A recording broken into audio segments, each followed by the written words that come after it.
So firstly, what are we going to learn in this chapter? So we are learning about how to take a sample and how to analyze that sample. Okay, this chapter has a few definition parts and a theory part which you'll have to learn, and that those theory questions will be asked in the examination. Okay, so here first we are talking about sampling. Now in your whole class, when where there are 33 of them, now let's take there are 30 of them. Now instead of checking all the 30, if I check for only 5 or 10 people, that will become a sample of bcom third semester class. Okay, now I'm just taking a small part of the whole class and I am checking them. The check may be for anything, maybe the marks in the test, or it can be a study on height of the student, or it can be a study on the intellectual IQ of the student. Okay, something like that. I can test anything and then I will come to the results, or I will give one conclusion saying that, see, this is what is that I got from the sample. Okay, now let us understand few of the basic terminologies of a sample. Firstly, population. Population means the total number of units. Means now if I consider only BCom third semester class, you are total number of units. Out of you 30 people, if I consider only 5 or 10 of them, that will become a population, sample. You are population as a whole class, your population, that 5 or 10 will become sample. Okay, so that is the population.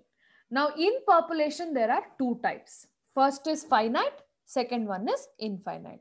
Okay, finite is when you can count the population. When you are able to count that population, then it will be finite. For example, how many books are there in a library? You can say there are 10,000 books. Okay, there are 50,000 books. And how many teachers do you have, lecturers do you have in college? All these are countable. So they are finite population. When it comes to infinite population, you cannot count them that easily. Okay, now let us take for example Amazon forest. Can you count how many number of trees are there in the forest? It is such a huge forest. Amazon forest is a very, very huge forest.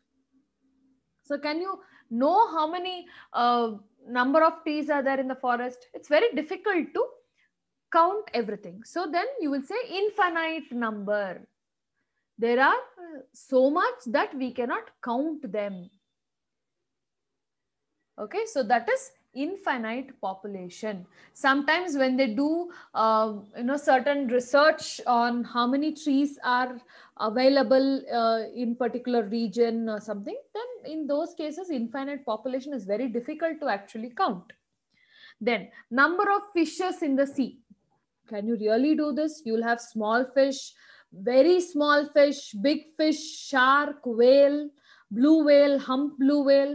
You'll have so many variety of fishes, and then you actually cannot count every single fish, because there is so much of untapped ocean life which is there, where man or the human cannot reach, because we will not get oxygen if we go below certain level, and we will also not get oxygen if we go above certain level on the mountains. Okay, so that is why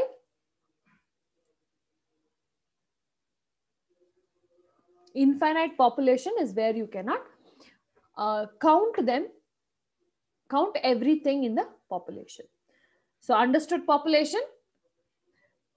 It's the total number of units that we have taken. So that is known as population. Sometimes it is also called as universe. Okay.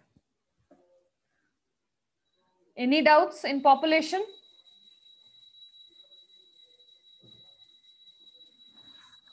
Understood? Yes or no? Next is sample. So what is a sample? Now I told you sample is a part of the population. Now you are a class of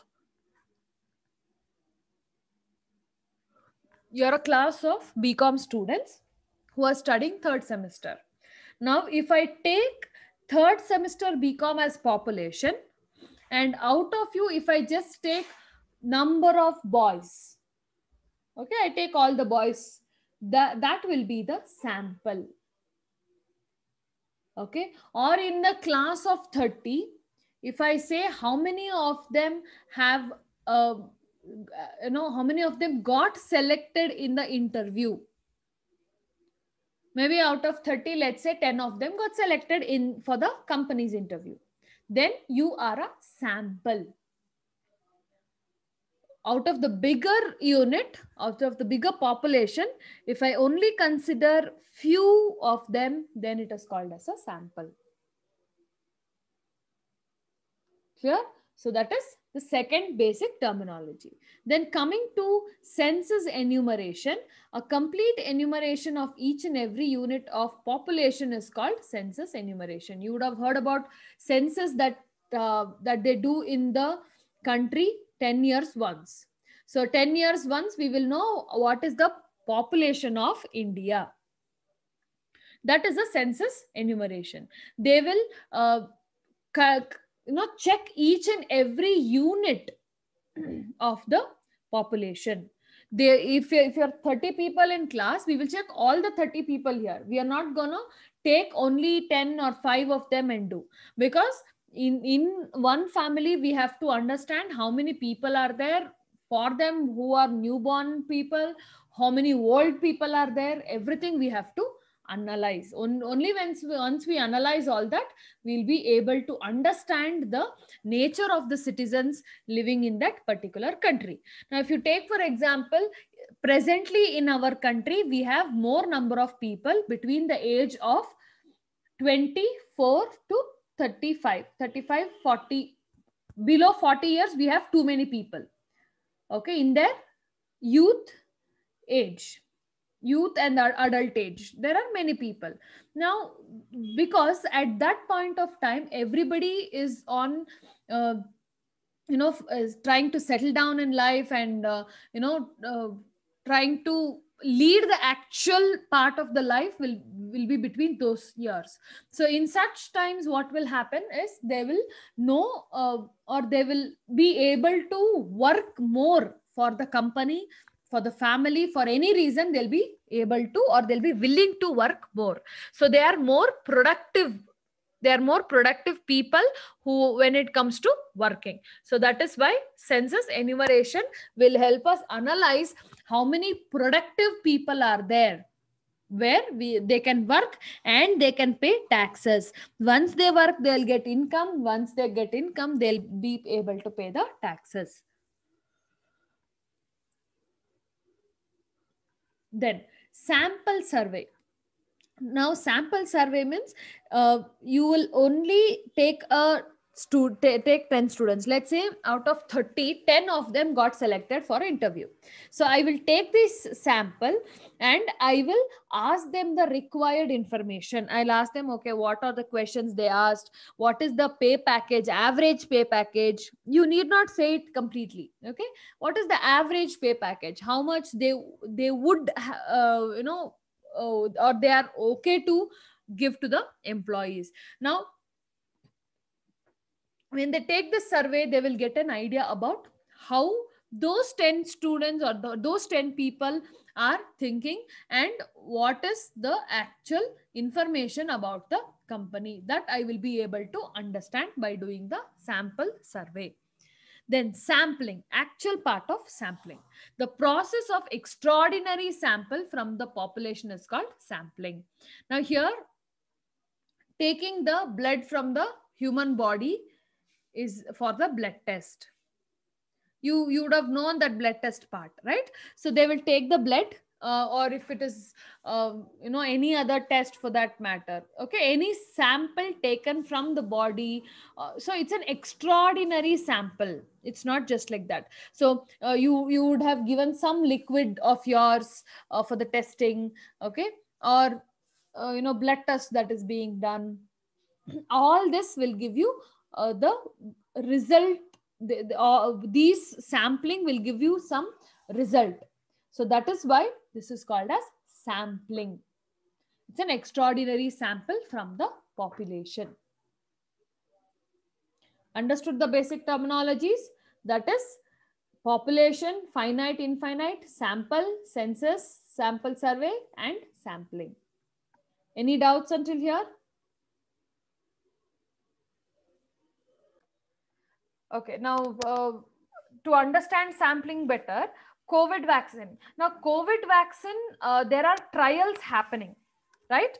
When they inject that vaccine into some 3 to 5 people, and they are kept under observation, right? So those people, those 3 to 5 people will become the sampling. Sample is taking the amount of it. Sampling is when you're taking that sample for some analysis. For some analysis, if you take the sample, then it is called as sampling. Now, when you see here for sampling, it's more economical, because you will just draw, or you'll just take the amount of it from, or the required sample from the person or the thing or anything, any object. Then you will take your time for the analyzing. Then the this method of sampling can be adopted to infinite population. Now, how do we apply this to infinite population? We will understand when we go to the problems. Then in case of destructive cases, the sampling method is applied. Now, destructive cases is when you will not be able to give any clarity about the product ingredients, or how it is here. When it is in nature, no, many things are very mystical. So in such scenarios, you can say that sampling can be used to find the result of it. So that is objectives. Then we have parameter and statistic. Now, what is this? A statistical constant that states, okay, correct that states about the population. So parameter means it is giving you a framework. It is saying that, okay, see, this data is trying to explain about this. Now, let's take for example, we have given blood to check our blood sugar levels. Okay, now that blood sugar levels is a parameter. What are we trying to test from the blood? We have blood, but you can do so many tests using the blood. Okay, so what is that you actually want? That will be the parameter. And if you see that blood sugar levels, they will give you a range. Okay, or if you want to check the calcium or sodium in your body, again, when you get the blood test done, you will have certain levels, right? Even best example is your hemoglobin levels. Hemoglobin HB percentages should be 13, 14, 12. They have a range. So your percentage should be minimum 9 and maximum 15, 16, 20, 25, all that will be given. So that is a parameter. On what basis are you getting the result? Then statistic, a statistical constant that states about sample.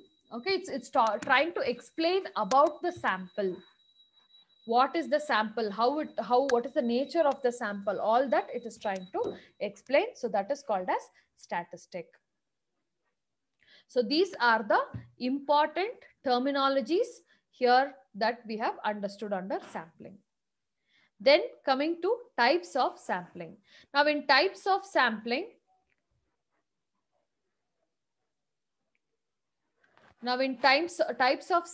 we have probability sampling and non-probability sampling.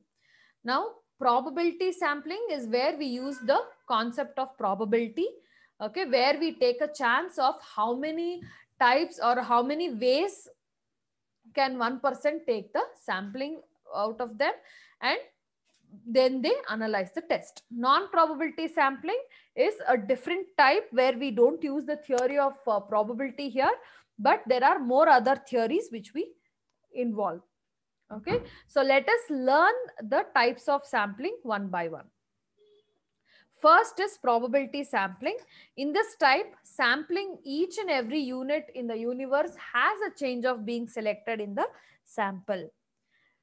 Okay, so here we'll be using or we'll be taking a chance of selecting few of the samples. Now, how do we select that few samples? That is under first one, simple random sampling. Randomly we choose the samples, that is known as simple random sampling. Something like a lottery.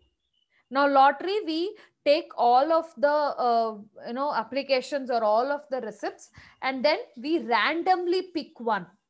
So that is simple random sampling. We take one or two or we pick 5 of them randomly. So that is simple random sampling.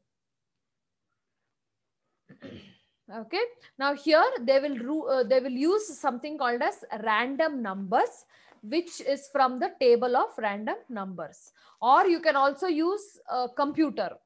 Now you would have heard about giveaways. Have you heard about giveaway?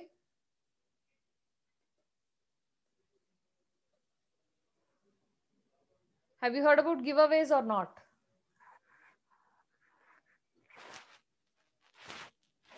They'll give certain products for free.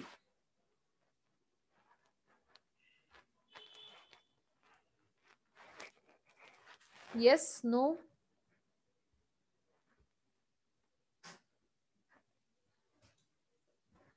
Okay, so giveaways are something where they do a competition and it's like they give you certain products for free.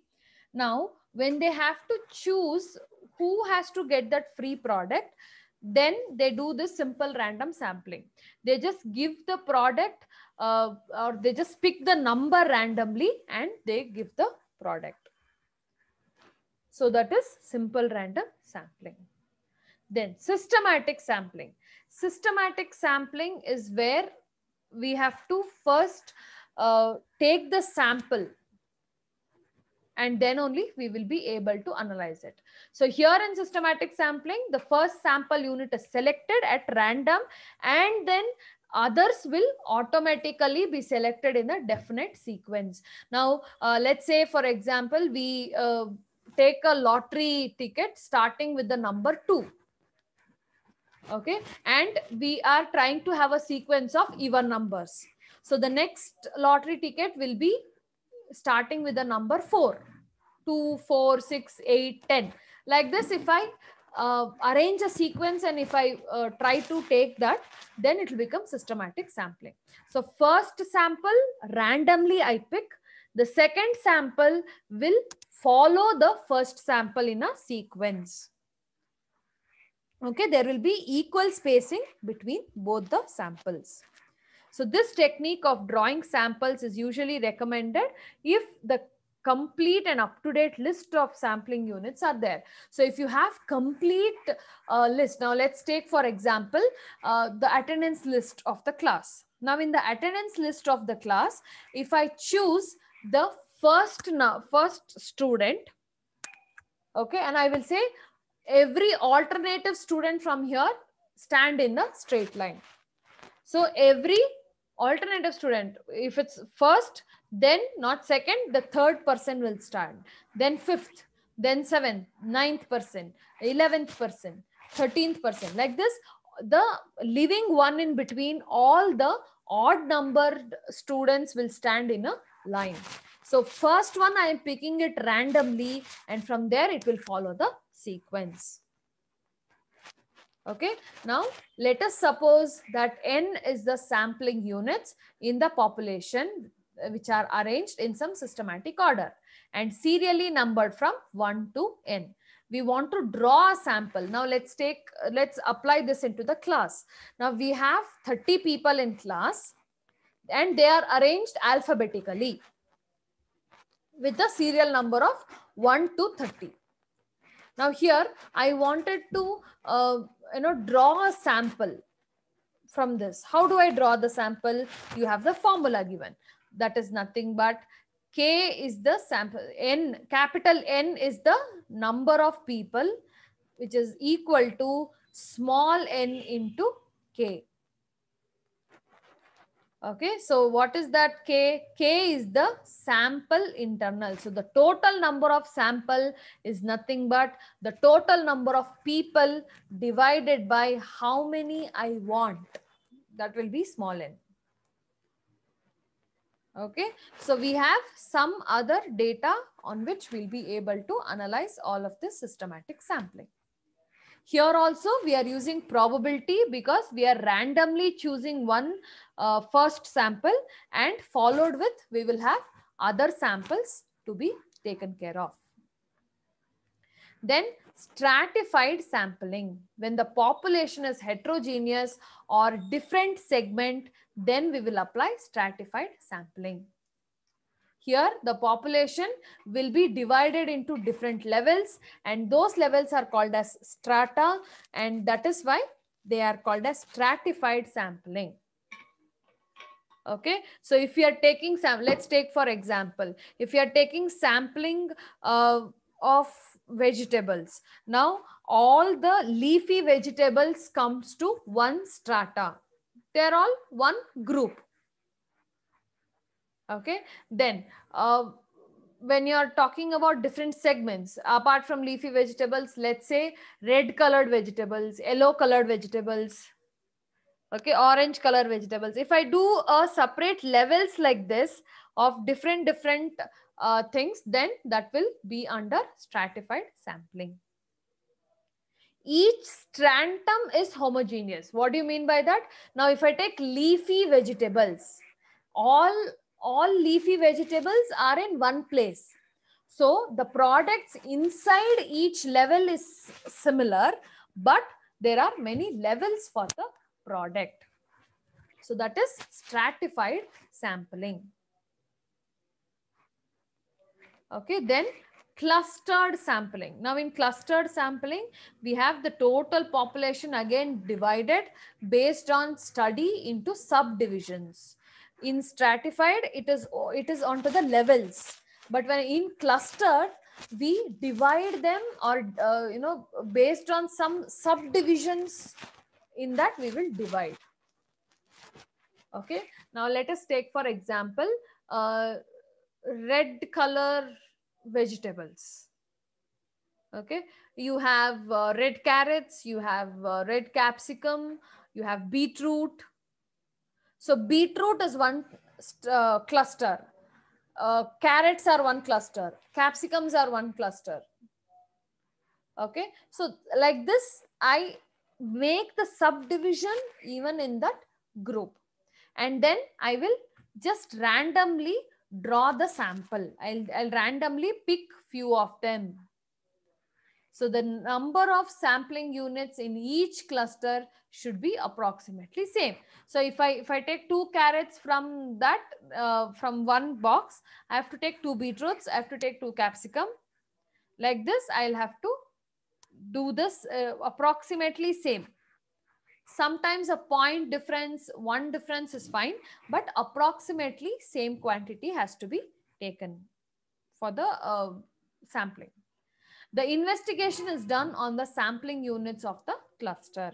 So we don't use the full beetroot that is available, full carrots or capsicums that is available, but we will be only choosing 1 or 2 from that, and then we will be testing. Once we are okay with that, once we are able to get the results we require, we will continue with that.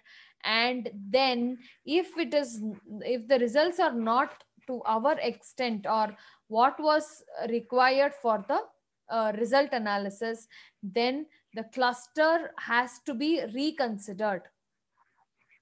So I told you the total population, let's take for example the vegetables, all are called as total population. Out of that I am doing a cluster of red colored vegetables. Even in that red colored vegetables, I again make a separate group of beetroot, separate group for carrot, separate group for red capsicum. And what else do you have in red?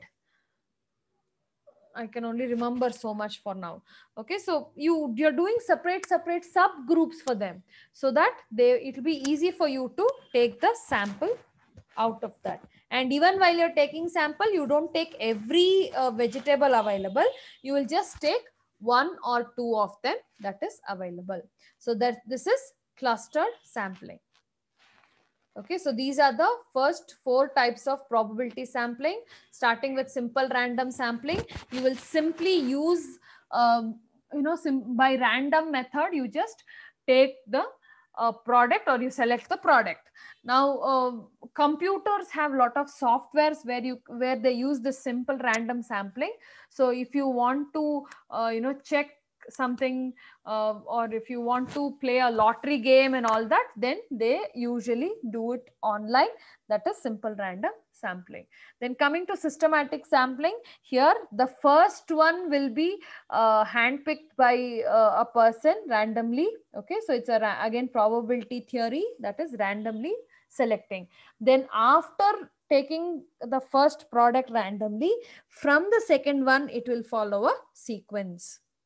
Okay, suppose if we have if we didn't sign, and they have signed it later, very late, then in that case, what is going to happen is when you're talking about systematic sampling, if they have not taken the sample at once, or if that sequence is not followed, then it will be a little mess, because systematic sampling, you can expect more number of units.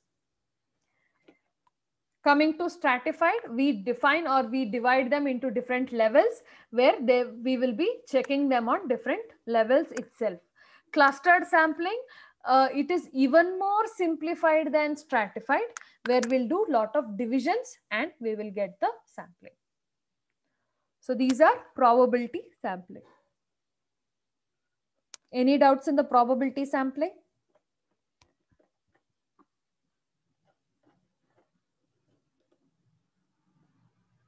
Understood?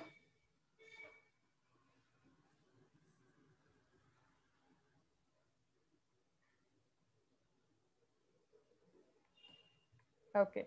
Now next, let us understand what is non-probability sampling. See, this chapter is very easy. You just have to understand the sampling part, how they try to take. Now all these sampling parts are usually done in research. If a company wants to know any particular topic to be researched, and those times they use this sampling part, because they have to get all their data.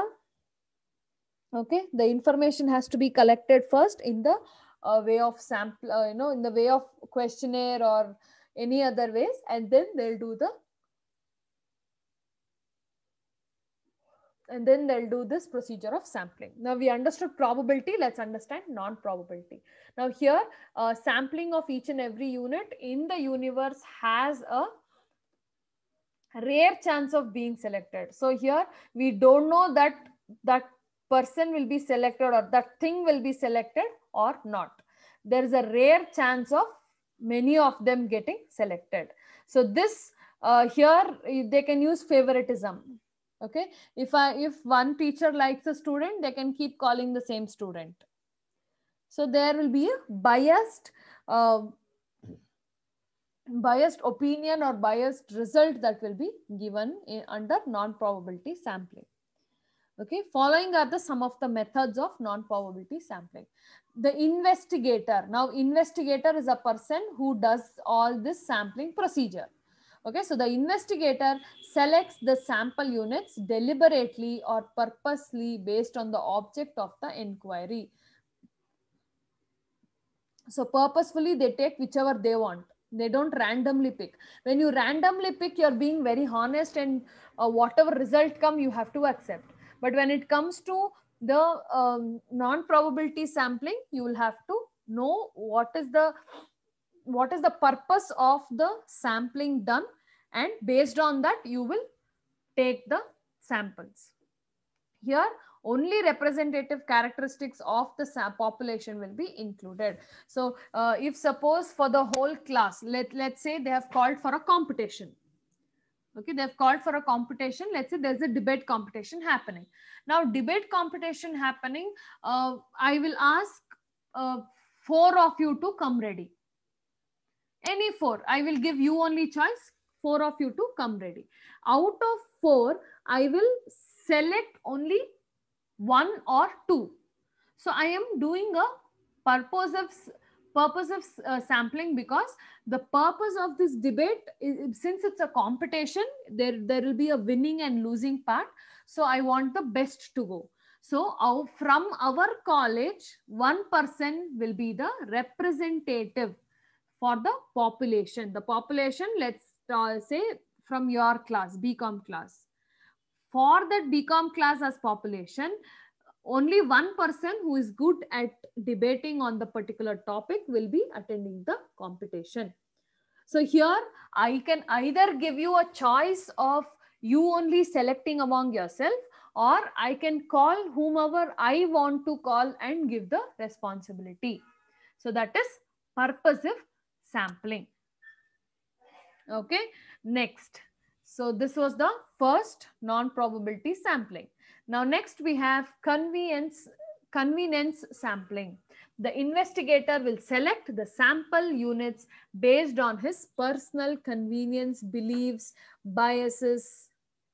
So they'll have certain belief or opinion in mind about a person. So we would have formed an opinion about a person in mind. Now in that case, what will happen? We will only see our convenience and we will select the sampling. We don't mind about what is happening in and out. It is not of our business. So we will see which is the best thing to do for us, for our personal convenience. We will get that particular people as samples. Then snowball sampling. Now, so snowball sampling is that the investigator will select a unit at first, then the next units are selected based on relationship with the first units. So suppose if I select one person A, okay, now once I select that person A, from the second person, I will have a rule saying I should only call A's friends and relatives. So I will find out who are A's friends and I will call all of them. So first unit has to be selected properly, and then from the second unit, you will have to only select people who are related with this first unit. So that is snowball sampling. This is not, I don't think this is much in use, because there is a lot of bias and opinion and judgment which is being involved. Okay, then quota sampling. Now quota sampling is you will you will just take you'll put out some rules first, and only based on that rules you will take the sampling. Now, for example, if there is age of a person, I only collect the samples of people who are 50 years. I'll only collect the sample who are 25 years. So this is quota sampling. I have a quota there. I have some, characteristics which has been already defined. Okay, so based on that, we will be having the data, and then we'll do the analysis. Now this quota sampling is very similar to stratified. Now in stratified sampling also, we will have lot of levels. Okay, we will have levels where we'll be doing the sampling separately. Now similarly, quota sampling also, you will have levels where the characteristics is well defined, and we just have to get that part. So that is quota sampling. So these are the 4 non-probability sampling, and here are another 4 probability sampling. Any doubts here? Understood? Any doubts until here? You can expect this types of sampling for 14 marks. Theory question. You can expect this for 14 marks. It's very easy to understand. So make sure you write it, because if at all you miss on any problems, you'll be able to cover up with the theory. So study this and write. The types are also very easy to remember. If you take up probability sampling, it's just simple random sampling, systematic, stratified, and clustered. When it comes to non probability, it is purposive, convenience,